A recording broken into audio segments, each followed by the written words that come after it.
মানে ও গিন্নি, গিন্নি, গিন্নি গো, একটু শান্ত হ, একটু কথাটা শোনো। না না, আমি আর কিচ্ছু শুনবো না। 1 সপ্তাহ সময় দিচ্ছি, তার মধ্যে মহারানীর মতো ওই সীতাহার আমার চাই চাই চাই। আহ, কিন্তু গিন্নি ওটার যে অনেক দাম, আমার কি আর মহারাজের মতো অত টাকা আছে বলো? এই শোনো, তোমার কি আছে আর কি নেই তা আমার খুব ভালো করে জানা আছে, বুঝলে? কিন্তু গিন্নি, একটা কথা কান খুলে শুনে রাখো, এবারে যদি তুমি ওই সীতাহার আমাকে গড়িয়ে না দাও, আমি তাহলে চিরদিনের মতো বাপের বাড়ি চলে যাব। এই আমি বলে দিলাম। আচ্ছা পড়ে পড়লাম আমি, কি যে করি। দূর, আর ভালো লাগে না।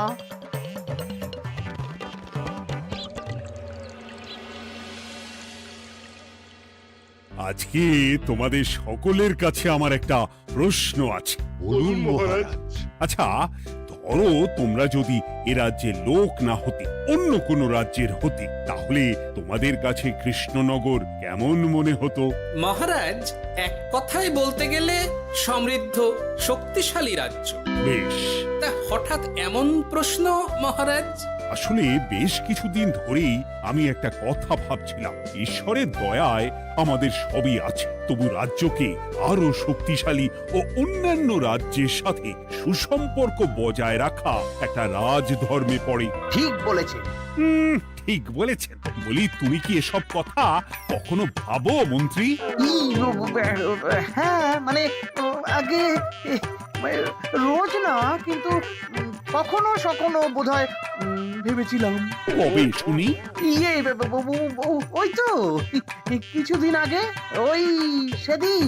এটা ঠিক কোন সেদিনের কথা বলছেন মন্ত্রী মশাই? যেদিন আকাশে ওই দুটো সূর্য উঠেছিল? তোমাকে সবকিছুতে ফোড়ন কাটতেই হবে না গোপাল, হ্যাঁ? কি আর করি বলুন, আপনার কষ্ট যে আর সহ্য হয় না। যাই হোক, মুদ্রা কথা হলো, এসব কথা মাথায় রেখে এখন আমাদের কিছু করা উচিত। কিন্তু কি করা উচিত সেটা আমি ঠিক বুঝতে পারছি না। এই একটা করে রসগোল্লা খাওয়ালে কেমন হয়? এই, তুমি থামবে? মহারাজ, আমার কাছে একটা উপায় আছে। 10 দিনের একটা মিলন মেলার আয়োজন করলে কেমন হয়? খুব বাজে হবে। একটা মেলা কত ঝামেলার কাজ সেটা বোঝো? একেই কত খরচ, তার উপর আবার অনেক লোক। মোটেই না, এটা তো দারুণ বুদ্ধি দিয়েছো গোপাল। এমন কিছুই তো চাইছিলাম। দূর, আর সবকিছুই আমার বিপক্ষে মনে হয়। দিনটাই খারাপ, আমি বরং চুপই থাকি। তাহলে সবাই শোনো, 1 সপ্তাহ পর কৃষ্ণনগর এক বিরাট বড় মিলন মেলার আয়োজন করছে, আর তার জন্য লোকজনকে নিমন্ত্রণ করার কাজ দেখবে গোপাল। যথা আজ্ঞা মহারাজ। আর মন্ত্রী, ভালো করে শুনে রাখো, মেলা প্রাঙ্গণ সাজানো, ঠিকঠাক নিরাপত্তা, এসব তোমার দায়িত্ব। আচ্ছা, কিন্তু বলছিলাম যে সবকিছু ভালো করে করতে গেলে খরচও তো। ওসব নিয়ে তোমাকে চিন্তা করতে হবে না। যত খরচই হোক আমাকে বলো, আমি দেব। আরে বাস, তো দারুণ ব্যাপার। এই ফাঁকে যদি কিছু আমারও লাভ হয়ে যায়, তাহলে গিন্নির গলার হারটার কিছু একটা করতে পারবো। বেশ, তাহলে প্রত্যেকে নিজেদের কাজ শুরু করে দাও।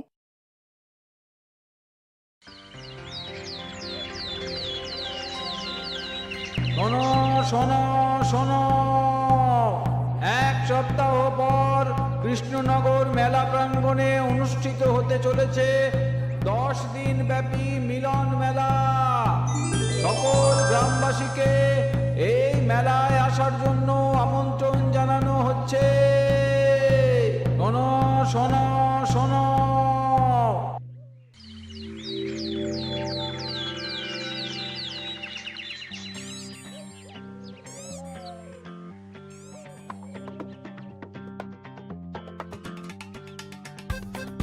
বাহ বাহ বাহ, ঠিক যেমনটা চেয়েছিলাম তেমনটাই হয়েছে। আর এসব কিছুর জন্য আমি গোপালকে ধন্যবাদ জানাতে চাই। কি যে বলেন মহারাজ, এই কৃষ্ণনগর তো আমার নিজেরই পরিবার। সেসব আমরা খুব ভালো করেই জানি গোপাল। আর দীক্ষেতা একেবারে উতলে পড়ছে। এসব দেখে গা জ্বলে যায়। তোমার এই এত ভালো বুদ্ধি দেওয়ার জন্য আমি তোমাকে 50টি স্বর্ণমোহর উপহার দিতে চাই। এটা কি হলো? এরকম হলে কিন্তু আমি খেলবো না। কেন মন্ত্রী, তোমার আবার কি হলো?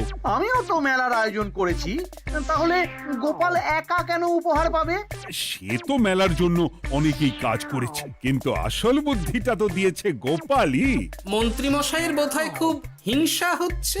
ঠিক আছে মহারাজ, আপনি বরং এই উপহার সকলের সাথে ভাগ করে দিন।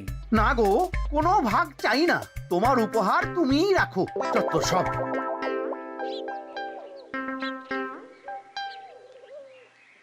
আমার কি এত খারাপ দিন এসেছে নাকি যে আমাকে গোপালের থেকে পুরস্কার নিতে হবে? অনেক হয়েছে। না না না, এবার আমাকেই কিছু ভাবতে হবে মনে হচ্ছে।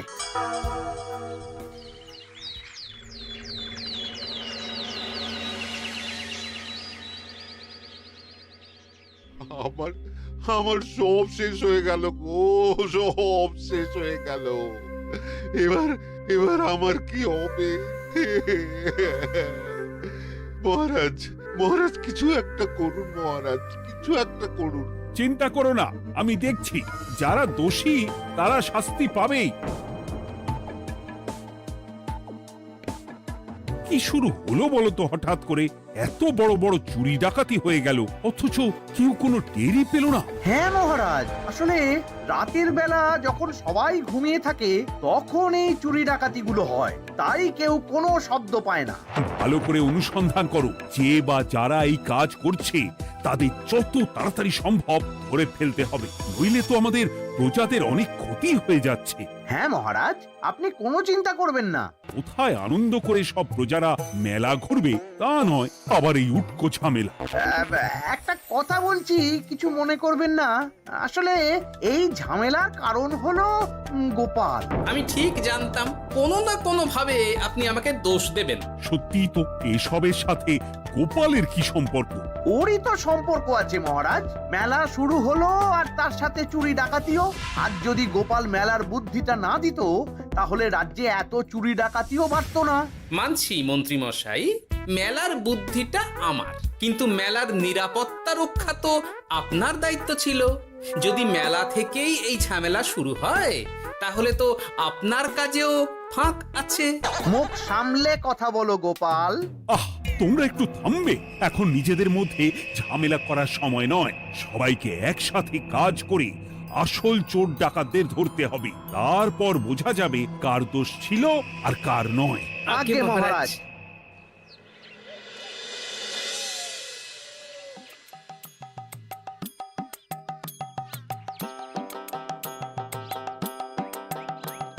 এই তো তুমি এসে গেছো। তাড়াতাড়ি মুখ হাত ধুয়ে বসো, তোমার জন্য একটা জিনিস এনেছি। বলো কি জিনিস? আরে আরে একটু অপেক্ষা করোই না, আমি আনছি। হ্যাঁ বেশ, আনো তাহলে। এই নাও, খাও। মিষ্টি দই। হ্যাঁ গো, খেয়ে দেখো তো কেমন। দারুণ সুন্দর স্বাদ তো গিন্নি। কোথা থেকে এনেছো? ভালো, মেলা থেকে এনেছি। ও জানো, বিনা পয়সায় গো। বিনা পয়সায়? তা কে দিল শুনি? আরে সুজন দইওয়ালা, বড় ভালো ছেলে। শুধু আজ নয়, ও রোজই মানুষকে ভালোবেসে না বিনা পয়সায় দই খাওয়ায়। হ্যাঁ বাবা, বেশ অবাক করা কাণ্ড। আসলে সুজনের দেশের বাড়িতে অনেক জমি জমা, গরু মোষ আছে। ও তাই বলে ওর টাকা পয়সার নাকি কোনো দরকার নেই, তাই ও বিনা পয়সায় খাওয়ায়। হ্যাঁ বুঝলাম। বাবা, খুব ঘুম পাচ্ছে এখন। ও গিন্নি, শোনো না, আমি বরং একটা ঘুম দিই এখন, বুঝলে? তুমি বরং বিকেলে আমায় একটু ডেকে দিও, ওর কাজ আছে। আচ্ছা বেশ।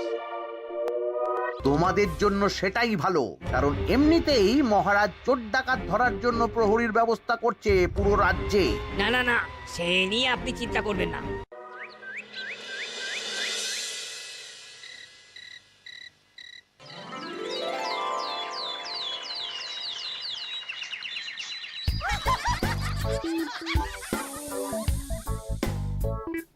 কই গো ওরে আর কতক্ষণ ঘুম হবে? সকাল তো হয়ে গেল। সে কি গিন্নি, সকাল? তোমাকে যে আমি কতবার বললাম আমাকে বিকেলে ডেকে দেবে। বলি কবেকার বিকেল? গতকালে না আজকে? তোমার বুদ্ধিতে কি বলে গিন্নি? আমার বুদ্ধি নিয়ে কথা বলো, আগে নিজের ঘুমকে দেখো। গতকাল বিকেল থেকে ডেকে ডেকে গলা ব্যথা হয়ে গেল, কিন্তু ওনার ঘুম আর ভাঙে না। হতেই পারে না। পারে না? ওদিকে কাণ্ড দেখো, রাতের খাবার পর্যন্ত পড়ে আছে। আজব কাণ্ড। যাই হোক, অনেক দেরি হয়ে গেছে বুঝলে, আমাকে এক্ষুনি রাজসভার জন্য বেরোতে হবে।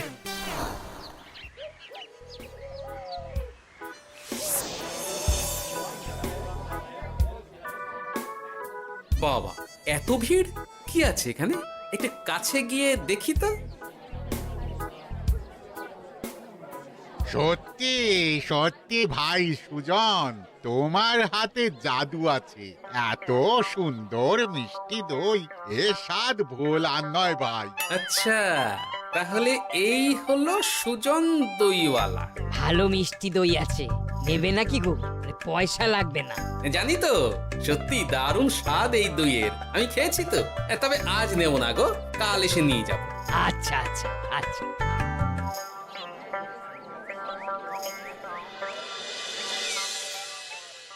আর কোনো নতুন খবর পেলে ওই ডাকাতদের ব্যাপারে? না মহারাজ, এখনো ঠিক ধরতে পারিনি। ওরা বোধহয় বুঝতে পেরে গেছে যে আমরা খোঁজ করছি। মহারাজ, আমার মাথায় একটা নতুন বুদ্ধি এলো। রাতের বেলা করে সব বাড়িতে পাহারা দেওয়া শুরু করলে কেমন হয়? সব চুরি তো রাতেই হচ্ছে। আরে, এ তো দারুণ বুদ্ধি। কিন্তু মহারাজ, আমাদের রাজ্যের প্রহরীরা রাতের বেলা কি করে পাহারা দেবে? কেন কেন, কি সমস্যা? অনেক সমস্যা আছে। তাদের শরীর খারাপ হতে পারে, তার চেয়েও বড়, রাত জেগে থাকলে দিনে তারা সকলে ঘুমোবে, তখন পুরোটাই বেকার হবে।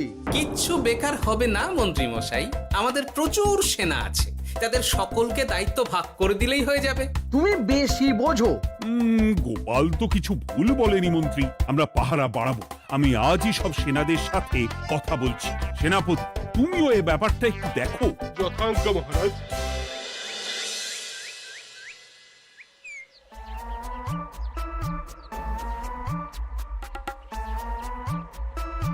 চোর ডাকাতদের ধরার জন্য যদি একটা সূত্রের হদিশ পাওয়া যায় তাহলেই কেল্লা ফতে, কিন্তু সেটাই পাওয়া যাচ্ছে না বলেই এত সময় লাগছে। আরে, ওটা মন্ত্রী মশাই মনে হচ্ছে না? আড়ালে দাঁড়িয়ে এরকম কার সাথে কথা বলছে? এবার আমি যা বলছি ভালো করে শোনো। আজ রাতে মেলার পিছনের দিকে যে মাঠটা আছে সেখানে চলে এসো। বাকি কথা ওখানেই হবে। এই জায়গা নিরাপদ নয়। বেশ রহস্যজনক ব্যাপার। মেলার পিছনের মাঠ বলল না? রাতে আমাকেও দেখতে হবে কি হয় সেখানে।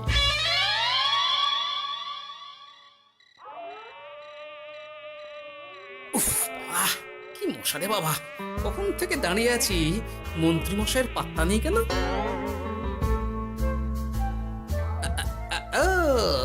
ওই তো চলে এসেছে।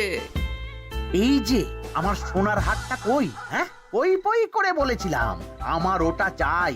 আগে কি আর বলি বলুন তো, ওই হারটা আমাদের দলের প্রধানের খুব পছন্দ হয়ে গেছে, তাই কোনোভাবেই ওটা দিতে পারলাম না। কি এত বড় সাহস! আমার বলার পরেও তুমি এরকম করলে? বড় ভুল হয়ে গেছে মন্ত্রী মশাই, এবারের মতন ক্ষমা করে দিন, আর হবে না, এই কথা দিচ্ছি। তোমাদের জন্য সেটাই ভালো, কারণ এমনিতেই মহারাজ চোর ডাকাত ধরার জন্য প্রহরীর ব্যবস্থা করছে পুরো রাজ্যে। না না না, সে নিয়ে আপনি চিন্তা করবেন না, আমাদের ধরা পড়ার কোনো সুযোগই নেই, কারণ যে পরিমাণ ওষুধ আমি আমার দইতে মিশিয়ে দিই সেটা একবার যে খাবে মরার মতন ঘুমোবে। বাহ বাহ বাহ, সে তো খুব ভালো। করো করো। তার কোনো নতুন খবর পেলে? মেলা তো শেষের দিকে। হ্যাঁ পেয়েছি, পাশের গ্রামে বলরাম নামে এক বড় মহাজন আছে। পরশু তার মেয়ের বিশাল ধুমধাম করে বিয়ে। শেষ একটা বড় দান মারতে পারলেই আপনার আমার দুজনেরই শান্তি। আচ্ছা, এই ব্যাপার তাহলে হ্যাঁ? এসব কিছুর পেছনে মন্ত্রী জড়িত। এইবার বুঝতে পারছি কেন রাতের পাহারাতে ওনার এত আপত্তি ছিল। কিন্তু ওই লোকটাকে ঠিক আছে, এখন যাও, একটু সাবধানে কাজ করো আর আমার পাওনাটা ঠিকঠাক দিও, কেমন? সে কি সুজন দইওয়ালা? এবার আমার কাছে পুরো ব্যাপারটা পরিষ্কার হয়ে গেছে। না, কালই মহারাজকে সব জানাতে হবে, আর এদের হাতে নাতে ধরার জন্য একটা উপায় ভাবতে হবে।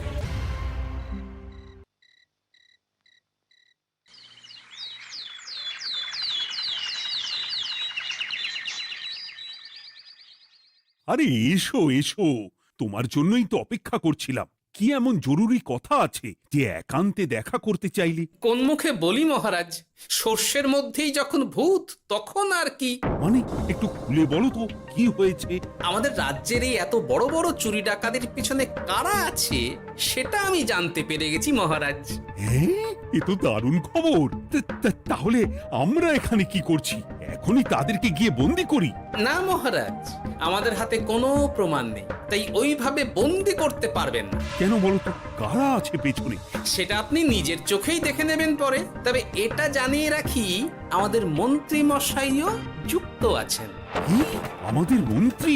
এত বড় বিশ্বাসঘাতকতা! আমি এখনই নিজের হাতে ওকে বন্দি করতে চাই। না না না না মহারাজ, সেটা করলে বাকি ডাকাতদের ধরতেই পারবেন না। তাহলে উপায়? আমি জানতে পেরেছি এই ডাকাতদের পরের নিশানা হলো পাশের গ্রামের বলরাম মহাজনের বাড়ি। বলরাম মহাজন? কাল তোর মেয়ের বিয়ে, আমাদেরও তো নিমন্ত্রণ আছে সেখানে। তাহলে তো আরোই সোনায় সোহাগা। শুনুন মহারাজ, আমার মাথায় দারুণ এক বুদ্ধি এসেছে। সে কি?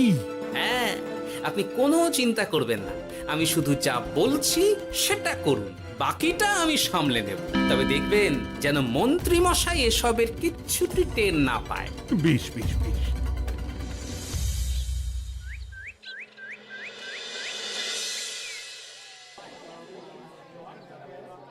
আর তো কিছুক্ষণ, এরপরেই তো সন্ধে নামবে। তোমার সবকিছু তৈরি তো? হ্যাঁ মহারাজ। আরে মহারাজ আর গোপাল কানে কানে এত কি কথা বলছে, আমাকেও জানতে হবে সেটা। ওই যে আসছে মরকটটা, আমার আর ওকে এক মুহূর্ত সহ্য হচ্ছে না। মনে হচ্ছে গুদুম গুদুম করে ওর মাথায় গাঁটটা মারি। শান্ত হন মহারাজ, দয়া করে শান্ত হন আর একটুখানি, তারপর আপনি মন্ত্রী মশাইয়ের সাথে যা ইচ্ছে করবেন। ওর আমি বরং অন্যদিকে যাই, মুখ দেখলেই আমার মাথাটা গরম হয়ে যাচ্ছে। সেই ভালো। কি হলো ব্যাপারটা? যাই হোক, আর তো কিছুক্ষণ, তারপর আমার বিশাল লাভ হবে। বরং ততক্ষণ আমি পেট পুজো করি।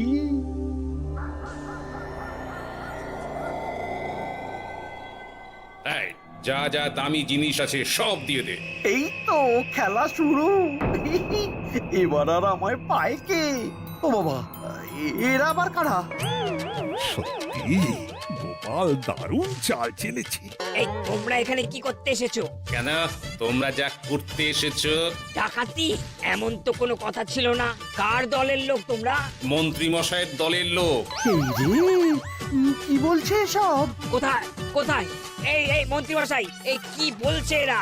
আপনি দু নৌকোয় পা দিয়ে চলছে, আমরা থাকতে আপনি আরো এক ডাকাতের দলের লোককে ডেকেছেন। কি মন্ত্রী? শেষে কিনা তুমি? কি খেয়েছে রে, আর বোধহয় বাঁচতে পারবো না। কই, চুপ কেন? বলুন, মন্ত্রী মশাই সোনার হার ডাকাতি করে আপনাকে দেওয়ার জন্য এখানে ডেকেছেন। কি সোনার হার? আমাকেও তো একই কথা বলেছে। আপনি আমাদের থেকে খবর নিয়ে অন্য দলকে কাজ দিয়েছেন। এই না না, মিথ্যে কথা। কিসের মিথ্যে? আপনি ছাড়া তো আর কেউ জানতো না এখানের কথা। না গো, আমি শুধু তোমাদেরকেই কাজ দিয়েছি একদম শুরু থেকে। আর কোন ডাকাতের দলকে আমি চিনি না, আমি তো নিজেই প্রথম শুনছি। মন্ত্রী, লজ্জা করে না তোমার? তুমি আমার প্রজাদের এইভাবে ঠকাচ্ছিলে। ইয়ে মানে মহারাজ, আমি আসলে অনেক হয়েছে মন্ত্রী মশাই, আপনি ধরা পড়ে গেছেন। প্রহরী বন্দি করো সবাইকে, আর মন্ত্রীকেও। আমাকে ক্ষমা করে দিন মহারাজ, আমি ইচ্ছা করে এটা করিনি। আসলে আমার গিন্নি কদিন ধরেই মহারানীর সীতাহারের মতো দেখতে হার বায়না করেছে। তার জন্য তুমি নিজেদের লোকেদের থেকেই চুরি করবে? আর কি করব বলুন, এক সপ্তাহের মধ্যে হার না দিলে বাড়ি ছেড়ে চলে যাবে বলেছে। তাই আমি এখন আপনি যেটা করেছেন সেটা যদি আপনার গিন্নি জানতে পারে তাহলেও বাড়ি ছেড়ে চলে যাবে। শাস্তি তো তোমাকে পেতেই হবে মন্ত্রী। আয়, কে আছো? শোনো, মন্ত্রীকে মুখে কালি মাখিয়ে গাধার পিঠে বসিয়ে সারা রাজ্য ঘোরাও, এটাই ওর যোগ্য শাস্তি। আর গোপাল, তোমার বুদ্ধির প্রশংসা করতেই হয়। তোমার পুরস্কার আমি কাল রাজসভায় দেব। দূর দূর, জীবনে বিয়ে করাই ভুল হয়েছে আমার।